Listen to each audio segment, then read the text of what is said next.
All right, we are live and we are recording, lads. Check this out. This is the new mic. It's beautiful. It's very sexy. My voice sounds sexy. The guest voice sounds sexy. So this is the first episode on the new mic. Let me know what you guys think. There was a couple audio issues on my end because the Wi-Fi in my house was really poor when me and Luke did this podcast. So you can kind of hear the FaceTime me talking coming through his phone on his end and then back into the mic. So I'm going to fix that for other podcasts. Maybe get the guests to wear headphones or something. I think would clear up that problem. Let me know if you guys have any tips. But today's guest on the podcast is none other than Luke Votaw. He's a super sick dude. I met him skiing last year on the Rev Tours and the NorAm circuit. Just absolute savage, dropping triples and like just sick dude and sends it. We got a request to have him on the podcast from Super Duper Cooper. So you know what? First guest request, and we got it done. So I'm really stoked to do that and get that podcast out for you guys. If you guys have any guest requests, I like the way that sounds, guest requests. But if you have any, let me know, and I will. I'll get them on the podcast, or I'll try my best to. So leave any guests you'd like to hear in the podcast down below, and I'll reach out to them. With that being said, this episode is all about how he got into park skiing, what he's been doing during this summer, skiing at Woodward in the summer, which is super sick because I've always wanted to go and ski there in the summer. It looks awesome. And just a bunch of other stuff. We talk a little bit about skiing. We talk about getting into it, growing up at a small hill, and all that good stuff. So enjoy this episode, guys. It's a good one. I pulled it together last minute to get it to you guys on Tuesday, so I'm glad we got it out. Next one is going to be super sick. I'll keep you posted on which one that is. But quickly, before I dive into this podcast, you check out the mic. Like, listen to this little ASMR. Hello. Yeah, very, very nice. Anyways, just before we get into it, I'd like to say a quick thank you to all the sponsors of the podcast. Our friends over there at the best energy drink company ever.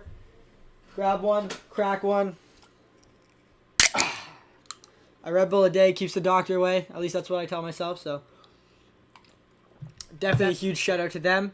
And also, big shout out to K2 Skis Ontario and K2 Skis in general. Vertica outerwear, wear leathers, best mittens in the game. And yeah, if anybody else wants to come join the podcast crew and become a part of the cult we're creating, let me know. Send me an email, reach out to me wherever you can find me, and I would love to do some business with you guys.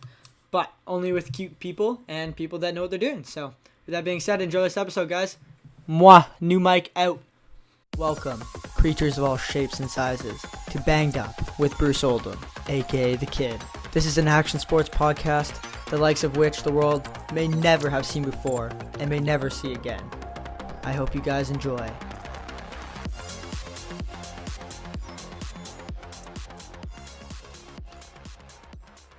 Oh my god, this new mic sounds amazing. Alright, 3, 2, 1, we are live in the studio by myself until I call Mr. Luke. How's it going? Good to see you. Good to see you too. Thanks for coming on the podcast, man. I appreciate it. Yeah, thanks for having me. No worries, man. So, I guess we'll kick it off in a sec, but what have you been up to, man? How's your summer been? Shit. Been hitting my backyard setup. Just started up school. Been skating a lot too. Tramp work too. I got a tramp in my backyard. Nice. What kind of tramp? I used to have like one of the Olympic tramps like you had, but then it broke just from sitting outside over the years. But Damn. I'd say just a black one now, but it's in ground, so. Oh, nice. That's sick. In ground's better than none at all. Yeah, right. Hell yeah, dude. And well, guess just to start it off, we'll give the audience a little chance to know you, get to know you. So, where are you from? What's life like growing up? All that stuff. I'm from Dexter, Michigan. It's a little small town right outside of Ann Arbor, so it's kind of like the lower part of Michigan. Yep. I've always lived there my whole life, so not much mountains down here. Just small little ski hills. Yeah, that's what I thought, because I've been looking at a bunch of your videos. And all of it's from small ski hills. And what's the home hill that you ride? It's called Mount Brighton, but occasionally I go to Pine Knob, which is also super sick. They do a great job with their park. So it's like mostly rails or just like small jumps and rails? Biggest jumps we got are probably like 20, 25 feet if we're lucky. So pretty much just all rails landing on rope toes. Dude, that's awesome, man. I love it. Yeah. Some hick shit, just like Ontario. Yeah. That's where it's at. So if you're doing that stuff, how do you get into doing triples and stuff? Because you did some triples this year. I actually had a coach that had an airbag in Michigan. So, like, there was not many kids. So I was pretty much like one of his only kids. He had an airbag. Like, So it was like 2 hours away. So I'd go up and hit that like every week when I was like 10, 11, 12. So I got my flips down on that.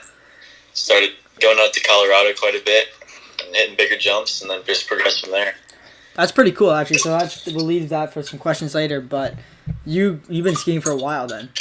Yeah, I started when I was 3. Okay, and is your coach, like, is that his airbag or? Yeah, he actually owns a few airbags. He's So up in Canada actually right now. He used to live in Quebec, like right near Maximize, but he moved now to like a little hill. What's his name? Tom Hutchinson. I don't think I know him. I need to work on that. Anyway, Yeah. cool, man. So, do you have any siblings or anything like that? Yeah, I have a little brother. He's 13. He skis too. Is he gonna be a baller when he gets older? We'll see. I think he likes it quite a bit, so Nice. hopefully. Sick, man. And I mean, you seem like a pretty active guy and stuff. Like a lot of sports growing up, or is that mostly just skiing? Yeah, I actually played baseball up until high school. And then I quit then, but other than that, just skiing, skateboarding. Skiing, skateboarding. Mm-hmm. Cool. And like skateboarding's kind of like your main summer thing. Like that's what you do in summer. Like. Yeah, here and there. Not like just for fun though. Yeah, not seriously. Sick. Yeah. And how did you get into park skiing? Just because that was like the only thing to do in the winter around there? Because you don't sound like there's a big ski scene in Michigan. Yeah, my dad actually ski patrolled, so I'd go with him like skiing a lot. He used to do park here and there a little bit, so he used to always just take me. I used to get into it. He kind of taught me about it too. Oh, sick. That's super badass. Mm-hmm. Cool, man. And then I guess the next question I got for you is how did you get into comp skiing? Like, why competing and stuff? Because, I mean, a lot of small hills and stuff, there's not a lot of contests around there. Was it like just local rail jams and stuff get into it, or you just kind of like decide like? Yeah, I did some local rail jams around here and there around Michigan. I was like super young, got into it there. I kind of liked competing. There's USASA comps around Michigan, so yeah, those started doing those. Doing pretty good at those, and I was like, I like this. This is fun. I want to keep doing it. So I just continued doing that. Mm-hmm. Sick. That's dope. So how long have you been competing for? Because you've been training for a while then. I started competing when I was like 7. I did some rail jams here and then I was like 7. Then I was 8. I started doing the USASAs, and then ever since then. That's a long time. Sick, dude. Yeah, so wait, do you have like a lot of the videos of you like first skiing like way back in the day? Yeah, I do. There's tons of videos of me on YouTube when I was like 8. Like That's the season awesome. I did almost every year, yeah. That's super sick, man. And like you go into the ski hill and stuff in Michigan, is it like mostly just you by yourself, or are you going with like friends, or do you have any friends that like kind of into it or no? I used to be by myself for a while, but I've met a bunch of kids now just doing it over the years. So I have some ski friends at the local hills and stuff. Oh, sick. Nice. And like, so let's say summer or winter rolls around, you're getting ready for a season competing. I've seen you at a couple NORAMs, you do all the rev tours and stuff and all that stuff now. So do you like, where are you spending most of your time in the winter training? Because like you can't be training at like that small of a hill all the time. Man, I go out to Colorado. I do spend a lot of time at Maximize, out to Colorado, just hitting those jumps. But this last year, I was pretty much only going for like the comps, so don't get much chance for big jumps. Yeah, so you went to Maximize. Is that what you've been doing for summer training? Like, why not Utah?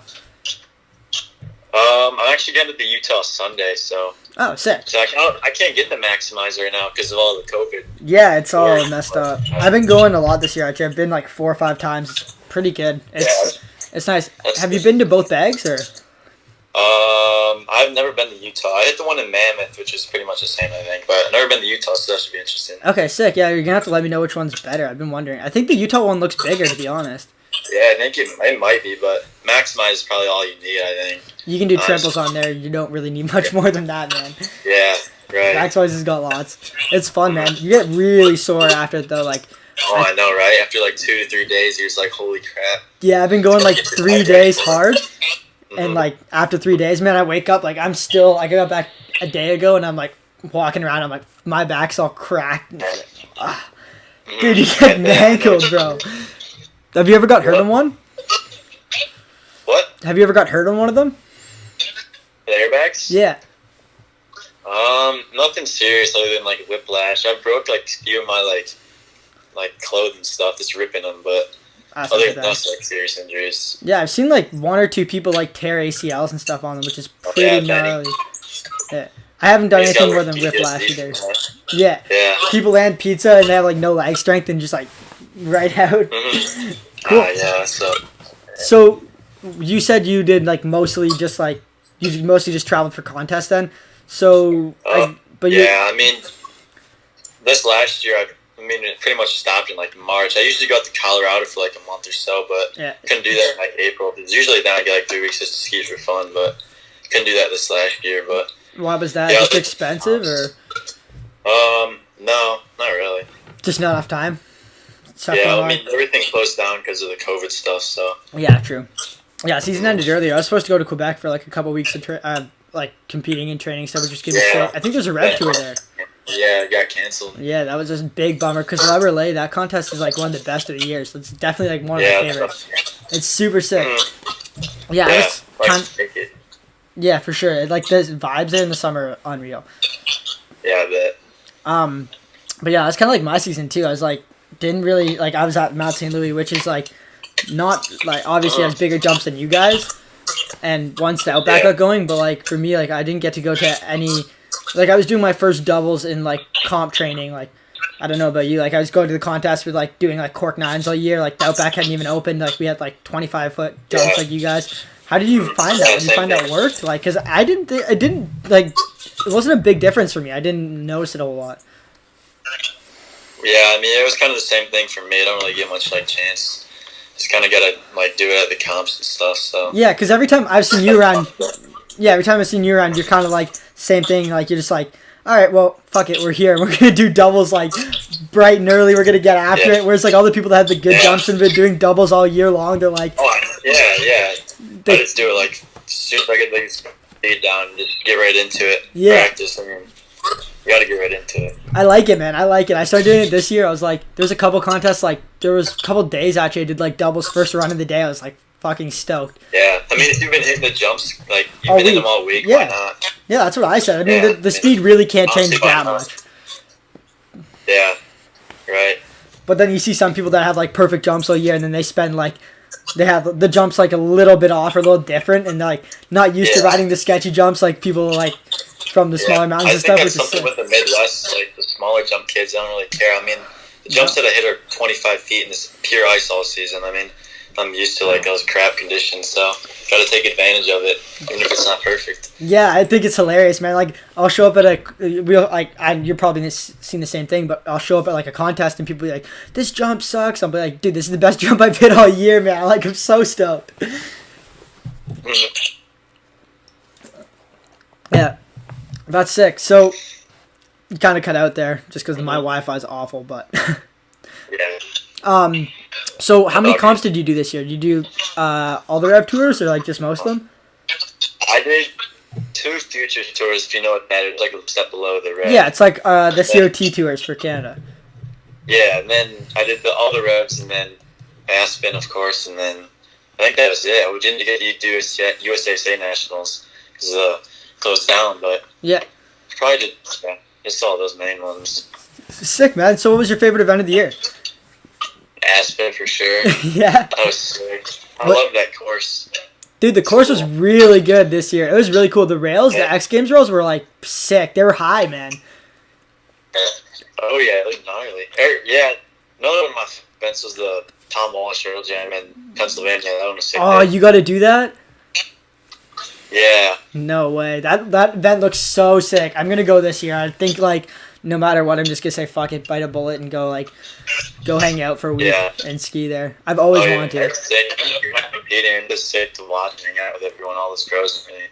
Yeah, man. And like the sick thing is it like gives everybody a chance to like compete against the pros too. Like you can come on there and like I mean you have to win your way up, but like you can end up competing in the finals and stuff, which is super sick. Yeah, that's good. Did the Park City have a cool? Did they have a good park when like the event was on, or was it like pretty much shut down for the season? I've actually never been to Park City. I went to. Or sorry, Seven Springs. They didn't know snow. Actually, it was super dry. They only had like a few rails, no big jumps or anything. So, but I've always wanted to check out their park. The Aspen course was I think it's pretty sweet from the snow, but when I went, there was no like rain and dirt. because I've seen all the edits from there and stuff, and like you always see like some sick rail features and cool stuff like that. Sick, man. So I mean, we kind of covered how you've been keeping busy during the summer, but you just said you've been backyard skiing, doing a little trampolining and stuff. You've been like really into the flat ground tricks, eh? Slackline? Slackline, flat ground tricks. I've seen some like flat ground corks, I think maybe. Yeah, I do that often too. Yeah, that's insane. How do you do that? How do you come up with like this? Like, how do you go about learning how to do that? I just do it usually without bouncing on like a tramp, and then I have like a little mattress I put down and start kind of throwing it. Hope I don't land on my neck. That's gnarly. So why are you doing this? Because I talked to Jackson earlier, and he said his coach told him to do this. Like working flat grounds, is that like same with you, or you just decided like fuck it, I'm gonna do it? I don't know. I just thought it was kind of cool to be able to whip out like a cork on flat ground. So I was like, screw, I'll just learn that. Sweet. Yeah, that's super sick, man. I've always wanted to do it. I think I tried once or twice this year. It didn't go well, and I kind of gave up.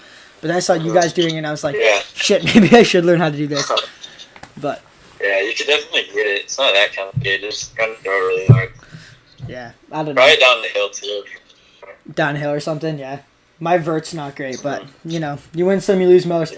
Cool, dude. All right, well, I guess have you had any, like, what's the gnarliest injury you've ever had when it comes to, like, anything skiing or, like, outside skiing? When I was about, like, 13, I was trying to be, like, first up 10. Yeah. It was, like, one of, like, you know, the big one, like, Keystone, I don't know if you ever hit that. It was on those jumps. Yeah, I have. Went for it, I was totally blind in the air. I spun out, went to, like, 16, and then, like, knocked myself out, had a tooth fall out and everything. That was probably my worst. That's pretty gnarly. So you're doing dubs at 13. Oh, my God. God damn, dude. That's sick. Trying, yeah. Yeah, that's awesome, man. I don't think I was even skiing park until I was 16, so you got a good head start. That's sick. Cool. And then I guess the next question I got for you, I wrote it down on my handy-dandy sheet here because I was trying to come up with some things to talk about. What's the hardest trick you've done to date? You've done some triples. Is that probably one of them, or got something else out of that? It's not really like that probably takes the most guts. I wouldn't say it's the most like complicated or hard. It's more of just ascend. Yeah. Probably. I think the trick that gave me the hardest time was probably a dub 10, to be honest. Okay. Yeah, like first learning it. Yeah, like I could not figure out that flip, and then slip on that dub was pretty tricky, but. Got it. Nice, sick. And then, how big of a step was it going from a dub to a triple? Because like for me, like figuring out a dub axis for me was pretty chill, but like going from a dub to a triple, like I had a hard time figuring out how to not like. I mean, obviously I haven't done one on snow for a triple cork, but I've done a few on bag now for sure. And like I had a hard time like figuring out how to pull through and not spin out and stuff like that. Yeah, it was actually I learned the triple like only after a month or 2 months after learning the dub 10, so it wasn't that hard. It was just like another flip. I just kept pulling it in and then pulling it. Oh, sick. Okay, cool. That's pretty chill then. Yeah, I have to figure it out because I've seen you like at the Rev Tour or the Rev Tours. Yeah, I guess it was the Rev Tours stuff. Like you're banging out triples after triples to like the bottom and stuff. I'm just like sitting there like, what the fuck is going on? This is supposed to be a Rev Tour. There's like 3 people doing triples. I'm like, oh my God, the level's just going through the roof, which is really good, but it's definitely getting crazy. Oh yeah, for sure. Then wait, where did you go? Did you go to Woodward this year, like this summer? Yeah, I was at Woodward a few weeks ago. Yeah, I thought I saw that. Yeah, that was sick. They just put up like a little bunch of snow they had left, and then made a pretty sick park. The jumps are decent size, actually. Yeah, you did a double, eh? I saw that. That's insane. Because, like, their park in the summer is, like, they don't make snow in the summer. They just, like, kind of blow snow until they can't anymore and then pile it all up. Right, yeah, they just use what they got left. That's so sick. And, like, because they have, like, decent rails and, like, decent features, and then obviously jumps that are, like, big enough to do doubles on. Like, barely doubles, but, like, you can go if you go big. Yeah. Because you were doing doubles for the training. Mm-hmm. Yeah. That's so sick. How much does it cost for a day, or is it like a weekly camp thing? I just did it for like a week thing. It was actually with a team, so I got a bit of a discount. Oh, nice. It wasn't too much. It was a pretty good deal. Sick. That's cool. And they like, I guess it's a magic carpet they have there, right? Yeah, it was just a carpet that you go up on. Nice. That's not bad at all. Cool, man. So I guess we'll get into what you got coming up next year. So what's the plan for next year? Obviously, like, we're kind of on the ropes with seeing what's going to happen with competing and stuff with COVID and everything. Yeah. But, I mean, let's say everything goes ahead. There's contests, rev tours. What's your year look like next year? Definitely do the same comps. I'm in for the revs, so I'll be hitting the revs. Hopefully Aspen Open again. That one was fun. And then see what else I qualify for after that. And then get those main ones. Maybe some like rail jams here and there. Hopefully Seven Springs again if that goes on. But that'd be sick. Did you do any local rail jams or anything last year? Or? I didn't actually. No, there's not many anymore. They've like died off kind of. It kind of sucks. But. It's really died off. Even in like our area, like I mean, obviously in our area, it's died off too, like out in Ontario. But dude, I'm trying to bring some back. I think I'm gonna host a couple events next year, just at my local hill. Because man, honestly, like some of the most fun I have all year is just sending at like local rail jams with all the boys and stuff, and just like like you have like one gnarly rail set up, and everybody's just tossing tricks on it. Yeah, that's the best. Yeah, it's so much fun, man. I guess if you could host one at your local resort. Yeah, it'd be sick. You know, quite a people down there. Yeah, well, I worked park staff last year, so I know like I'm like got good connections with that. I'm working with the actual ski hill this year, so like it kind of is like a sponsored deal. So like, and I'm like working with them to like put on a couple events. So I think we're gonna be able to do it like if we're allowed to put on events with COVID, but if we are, like I'm gonna try to put on like I don't know how big of a rail jam I can put on like in the beginning, but like it'd be sick to like in like a year or two like get a huge event where you could like not like Tom Walsh style yet, but like one or two huge features and like have people like trying some insane stuff out of it would be so sick. Definitely, that'd be sweet. Any film projects for next year or anything like that, or are you mostly just competing? Nothing huge. Probably just keep firing out Insta edits as much as I can. Insta edits, TikTok stuff, all that nonsense. Yeah. Yeah. Nothing huge yet though. Nothing serious. Just kind of playing around, having fun with it. Yeah, sick, man. Yeah, you've been putting out a lot of content on Instagram and like all those platforms and stuff. You just like mostly film on your iPhone because that's been what I've been doing. It's so easy, man. You literally just whip out your phone, record, follow somebody down the hill, and it's like good enough. You can just edit, throw it up. Nice. Yeah, definitely. And what's the reasoning behind that? Like, are you just posting Instagram edits and stuff like mostly for fun and something to look back on, or like hopefully to like grow with it and like get a couple more sponsors and stuff in the future, or what's the deal with that? Definitely just build up the followers, try to get sponsors. Yeah. Helps with it, but it's getting publicity. Sweet. Yeah, it's definitely part of the whole thing now, which is, I mean, it's part of it. Sick. Yeah, definitely. Cool, dude. All right, well, I got one more question for you, and I'll let you go, because I gotta go get some stuff done. I gotta wash all this paint off and just finish painting, so it's not come, I promise. Anyways, where do you see yourself in 5 years, man? What's the goal 5 years from now? If you don't know, you don't know, but like, yeah, any kind of vision or any kind of like where you think you will be? I'll probably be in, hopefully by then, prime competing time. I'd like to carry through with the competitive competing. All I like all that. It's fun. Nice. Have a great time doing it, as long as all goes well. Hopefully still competing. Nice. Doing big comps. That's the goal. Are you a pretty competitive person in general, or?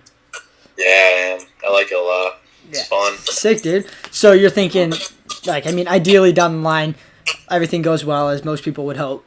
X Games, maybe Olympics. Like, you have Olympic dreams, or? Yeah. World Cup, too, all that. Yeah, you got to let it out there. You got to start letting people know and start putting it in action, man. That's sick. Mm-hmm. And any big tricks on the radar for next year? Like, anything you've been thinking about or anything you've been working on, or? I'd like to get like up 16 down, switch it up 12, so all those still need to get. So hopefully those soon. We get some bag time with them. And take them to snow. That's all Utah. That's perfect for that. That's what I've been doing at Maximize, just that kind of stuff, getting it ready. Yeah. We'll see what the courses look like next year if there is any courses. What are your plans for next year if there isn't any contests? Just training hard. I mean, hopefully I can still travel within the U.S. I mean, I guess just training, I guess. Focusing on school, too, because you said you're still in school, obviously, but you said most of it's online? Yeah, it's all online. Okay. That's so I can... Yeah, it doesn't really matter if I'm home or not. I can still do my school virtually. Sick, dude. Yeah, I was thinking about, like, if there's no contest here or something, I was like, I have no clue what I'm going to do. I was thinking I might just say fuck it and, like, go in, like, a little, like, winter-long binge and just ski different resorts and film and do shit like that. But Yeah. we'll see. How old are you? I'm 22 in 3 days. 2 days. Oh, sweet. Yeah, so I'm older now. I mean, I'm still 5'2", and I look like I'm probably 16, but I am 22 now. So. Yeah, for sure. Age creeps up on you. Oh, yeah. I'm going to be 17 next week, too. Nice, man. That's sick. When's your birthday? 18th. Nice. Mine's on the 12th. We'll have to, I'll have to put the podcast out on one of those days. It'll be Definitely. mint. All right, dude. Yeah. Well, I'm just end the podcast here, man. All right, guys. That was our time today. I hope you guys enjoyed this podcast as much as I did. It was a good one. Takeaway notes from the podcast is Luke's kind of just a badass, and I can't wait to see what the guy's up to next season. I can promise you guys it's going to be some pretty sick things.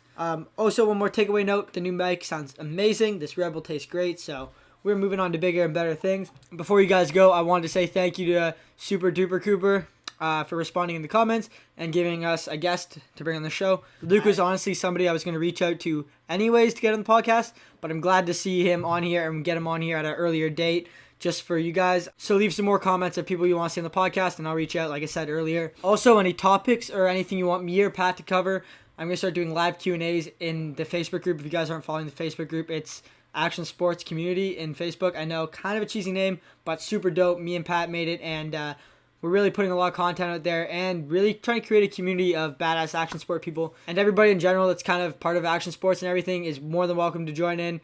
Other people are too, but we're sticking to that core community. And we're really just outreaching to people, helping them out, letting them post content, creating a base for people to grow their audience and also give tips and help share content ideas and everything like that. Pretty much everything action sports related on that group page. So if you guys aren't following it, you should go follow on Facebook, Action Sports Community. We're going to start requesting live Q&As there and on Patreon, and you guys can send in questions, and we'll do special episodes for those two platforms. So with that being said, peace out, guys, and I will see you on the next podcast.